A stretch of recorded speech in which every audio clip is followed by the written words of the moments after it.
Hi folks, you're with Tacitus today at your Pushback channel, and thank you for joining this radio live stream.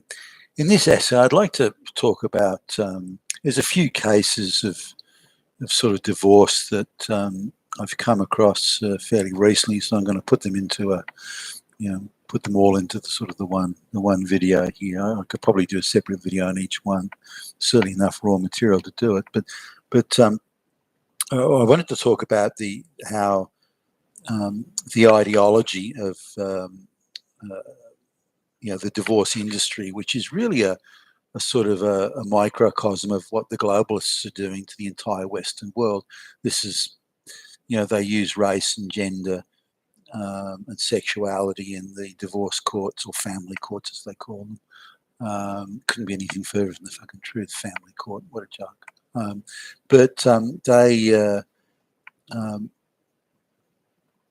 Just the ideological fanatics that are drawn, flock to this sort of thing, and flock to the globalist cause, gay, lesbian cause, transgender causes. There's a certain sort of people that flock to it, and the divorce courts are no different.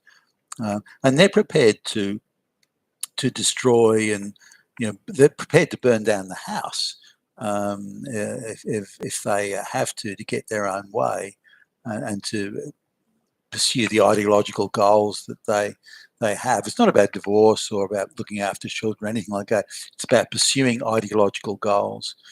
Now, there's a divorce that's going on, and it just happens we know the people, and it's very sad, when you know them and you've known them for quite a while. It's very sad when you see them going through this, and you want to try and help, but equally you don't want to poke your nose in, and you don't want to get involved in one way, but you've known them for a while. You want to be helpful in another. And I think just in my perspective, one of the saddest things that you can ever come across is where people who once loved each other, maybe dearly, now hate each other and can't even stand to be in the same room. I think that's terribly sad. It's all the things that you said aren't true anymore, and things like that. And I think that's a tragedy, as in human relationships type tragedy. But anyway, given that we've known them both and we like them, it's there's no maybe there are some views they had that we thought that's a bit out there. But when you like someone, you tend not really to judge them, I suppose. But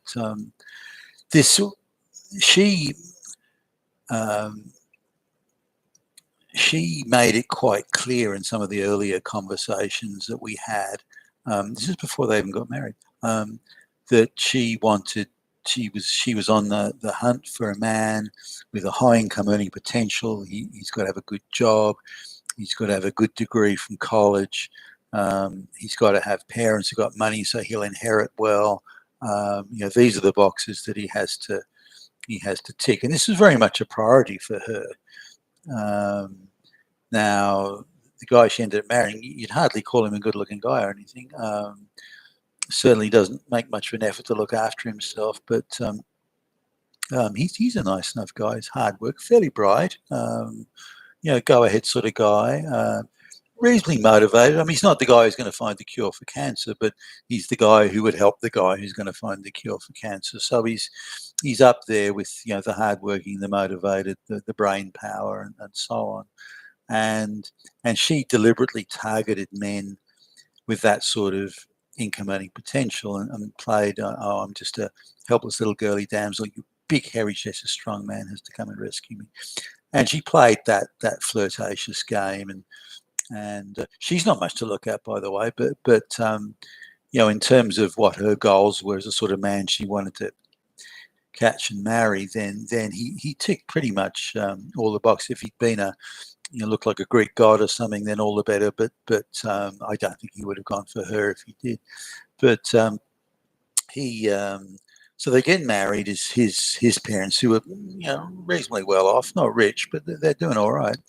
They gave quite a generous amount of money towards buying the first house, and he's again, he had quite a good job. He's had a few promotions, so he's he's in the top 1% of income earners, and doing very nicely. So none of the money that they've got, none of the assets they've acquired, none of it's been down to her. She's contributed zip. So her parents aren't that well off. So they've so all the assets are what his parents or he has acquired. So when when the divorce takes place, we've got a couple of children. When a divorce takes place, it's meant to be equal outcomes. Now the input is irrelevant. The court, the divorce courts don't care about that. He could have contributed everything. Now this guy is also quite careful and prudent with money, so he wasn't out there having wild parties or doing lines of coke, off the coffee tables. He was quite careful with money. Drank a little bit, but in moderation. Didn't gamble and didn't smoke. So in terms of being a prudent, careful guy with money, he was a dream come true for any wife. But because of that, they had in report quite a lot of assets. She complained that they didn't go on holiday enough or they didn't go out to dinner enough and that sort of thing. But a lot of women always complain about that. But the point being was that because of that, every penny, he didn't spend money on himself. The money was put into the house and improving it and making sure the swimming pool was they had a nice swimming pool and a tennis court and those sorts of things. So anyway, in the divorce though, she's going for like I think 75 or 80%, and and also she is going to get 75, 80% of his retirement fund. Now, this is kind of dumb. The ideologically, I've seen some of the correspondence, and he's recorded some of the telephone messages he's getting. So they really want to dig as much out of him as they can. So they're really hitting him hard, threatening him that he'll never see the kids again. He's going there, they're going to get a special investigator, and that investigator will know if he's a pedophile or not. You better not push back against us, or we'll find a way of getting to it. And he's really putting him under a lot of pressure. He's not the sort of guy who can cope with that sort of pressure and those threats. So he's declining fast. Now they think that if they kick the shit out of him, that he'll just roll over and give them whatever they want. But the thing about it is the whole thing rests, the whole future, the structure of what they want, the architecture of the outcome they want rests completely on him staying working, staying at his high-powered job, getting his bonuses, getting the working his long hours, and it rests completely on that. And they're trying to threaten you, never see your kids again if you don't do what we want, which is outrageous. And the people who do that should be locked up in fucking prison. But anyway, the way they're going after him, he can't cope with that, and I can see he's about to collapse in a screaming heap. He's not far off it. She knows him well enough to know that he's at that stage, and it worries her a little bit. But she thinks, well, all he has to do is just give them what they want, and they'll stop harassing him. All he's got to do is say yes to everything. All he's got to do is get down on his knees and beg for forgiveness, roll over, to kowtow, to grovel like a little scared puppy. And if he does that, they'll stop mistreating him. Hey, it's an easy gig. So she thinks he's close to cracking, but not cracking as in collapse and screaming heap, cracking as in giving her and them everything they want.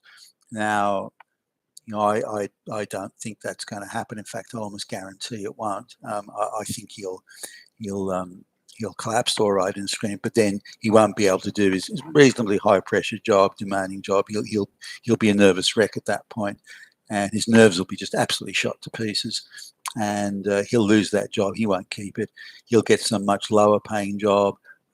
His parents can easily give him the small one bed apartment type thing they've got out in the backyard there, so he can stay there, as many other men I've known have, and work some shit job somewhere.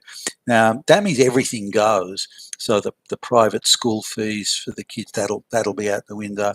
The generous child support and alimony she's absolutely counting on getting, that's going to be her fund to remarry.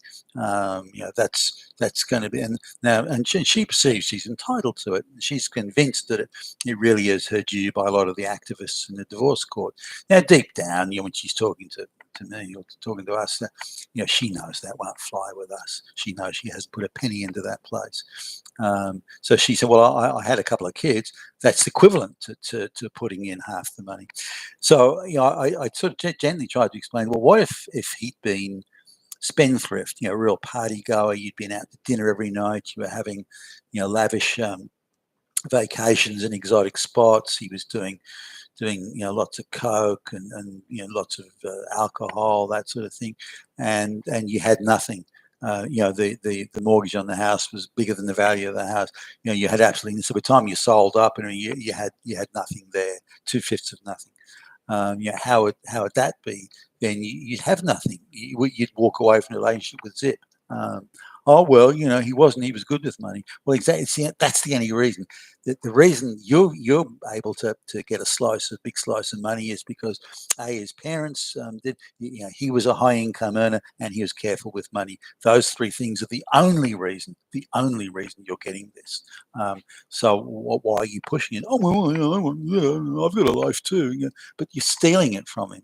Oh, that's not what the court says. Well, no, they're a bunch of fucking lefty activists. I'm paraphrasing here. I didn't talk to her this directly. It was far more gently than this. But the point is that if he does fall over, and I think he will. I think he's within a whisker of it now. And I think he will. He'll go and live at his parents' place, just collect unemployment benefits, get a medical certificate to say he's had a nervous breakdown, which, from what I've seen recently, wouldn't be hard. Then suddenly the out of the income he's on, she's getting or will be getting,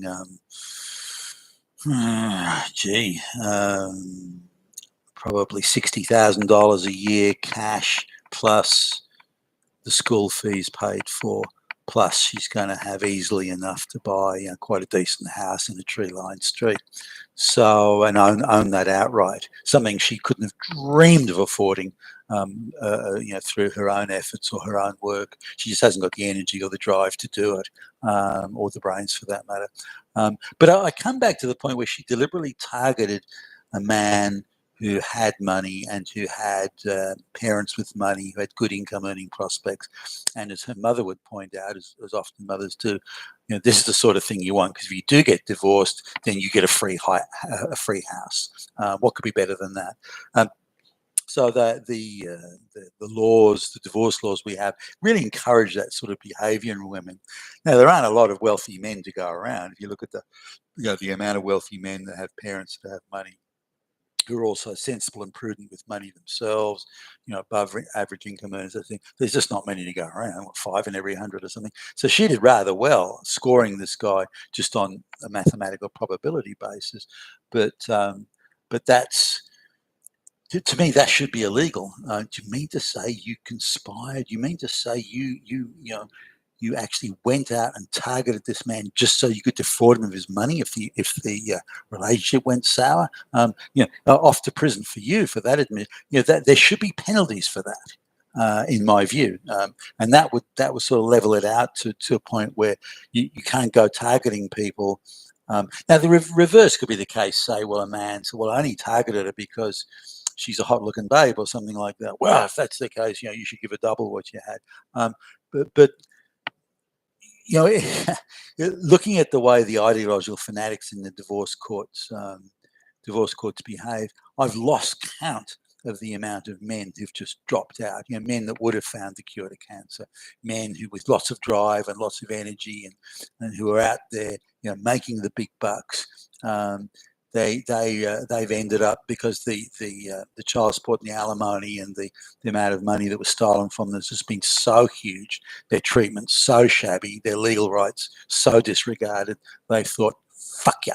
And they've just gone off and, as I say, lived in the lived in the basement of their parents' house and just go through the motions, work at some shit job at Home Depot or something like that, Bunnings or something, and that's a great tragedy. And once you get these people stopping work, these are people that would find the cure for cancer, who would start businesses, who because of their ingenuity and their efforts and their achievements, they do create jobs, create wealth, create tax revenue, all this sort of thing. But so focused are the divorce court people on getting their ideological outcome, they're prepared to forget all that and create massive collateral damage just in pursuit of the ideological goals. And we see that with the globalists just generally, not just in divorce courts, but just generally.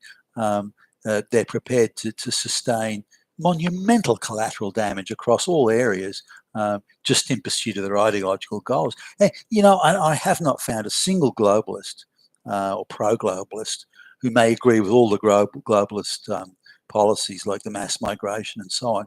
I have not found a single one, not one, who can actually sell it to me. So, well, this is why globalization is good. This is why it's better. This is what it's going to achieve. They can waffle about equality for transgenders or something like that, but they can't say how it's going to make all of our lives better, or any of our lives better for that. So you can say, well, transgenders now have got their own bathrooms. Wow, okay, so transgenders in 20 years can live in absolute poverty, but knowing they've got a bathroom called transgender bathroom, is that the payoff here? Is that the benefit? But the amount of divorce cases that I've seen that have resulted in the utter destruction of the man,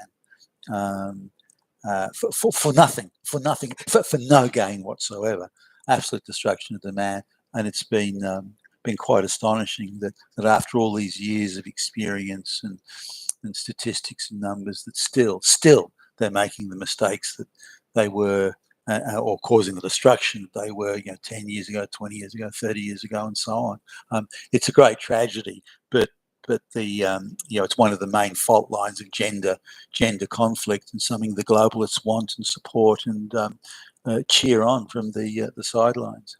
You've been with Tacitus today at your Pushback channel, and thank you for listening.